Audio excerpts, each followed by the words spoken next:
Shalom teman-teman, perkenalkan nama saya Putra Markong Evak dengan NIM 2113010024. Baik, dalam video kali ini saya ingin menjelaskan tentang apa sih kebangkitan Tuhan Yesus Kristus.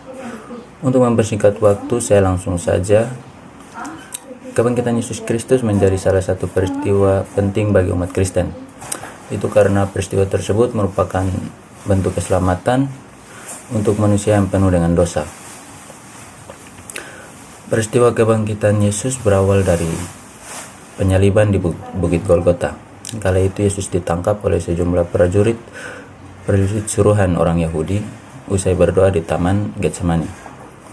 Yesus diserahkan oleh salah satu muridnya yang menjadi pengkhianat, yakni Yudas Iskariot. Setelah ditangkap, Yesus diadili dan dihukum dengan penyaliban. Yesus dicambuk, diberikan mahkota duri dan dipaku di kayu salib. Dia juga digantung di kayu salib bersama dua orang penjahat yang juga disalibkan. Yesus pun mati di kayu salib dan dikuburkan di sebuah pemakaman yang terletak di taman. Namun pada hari ketiga dia bangkit dan memperkenalkan dirinya kepada Maria Magdalena dan murid-muridnya. Peristiwa kebangkitan Yesus tak hanya menjadi bentuk keselamatan untuk umatnya. Kebangkitan Yesus juga memberikan makna mendalam tentang kuasa Yesus Kristus. Berikut adalah makna dari kebangkitan Yesus Kristus. Yang pertama, bukti kebenaran nubuat Alkitab. Bangkitnya Yesus Kristus telah membuktikan kebenaran nubuat yang tercatat di dalam Alkitab. Salah satunya adalah Injil Kisah Para Rasul yang menyebutkan bahwa Yesus tidak akan ditinggalkan di dalam dunia orang mati dan mengalami kebinasaan. Namun Yesus akan dibangkitkan oleh Allah. Yang kedua, Yesus berkuasa atas maut. Kebangkitannya pada hari ketiga menjadi bukti bahwa Yesus berkuasa atas maut. Sejatinya Yesus mati bukan karena dia tidak berkuasa atas maut, namun ia memang rela disalibkan dan memberikan nyawanya untuk menebus dosa manusia. Yang ketiga, perkataan Yesus berkuasa. Peristiwa kebangkitan ini menegaskan bahwa perkataan Yesus sangatlah berkuasa. Alkitab mencatat bahwa Yesus berulang kali menubuatkan kematian dan kebangkitannya.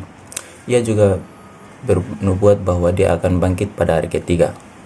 Hal ini bisa dilihat dari Injil Matius 16 ayat 21 yang berbunyi, sejak waktu itu Yesus mulai menyatakan kepada murid-muridnya bahwa ia harus pergi ke Yerusalem dan menanggung banyak penderitaan dari pihak tua-tua, imam-imam dan kepala dan ahli-ahli Taurat, lalu dibunuh dan dibangkitkan pada hari ketiga.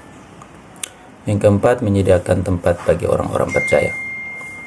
Yesus bangkit untuk menyediakan tempat bagi orang percaya. Yesus mengatakan bahwa ia akan datang kedua kalinya dan membawa orang yang percaya ke sorga.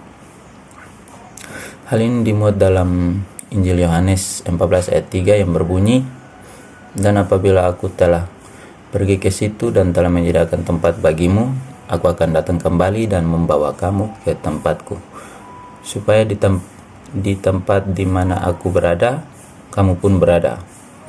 Kesimpulan yang dapat kita ambil dari video kali ini adalah kebangkitan Kristus membuktikan kemenangannya terhadap kuasa maut, dosa dan iblis, sehingga suatu keyakinan yang pasti bahwa Kristus adalah Allah yang hidup dan berkuasa atas segalanya. Baik, berikut sedikit penjelasan mengenai kebangkitan Yesus Kristus. Kiranya apa yang saya sampaikan dapat dipahami dan dimengerti dengan baik. Terima kasih. Shalom.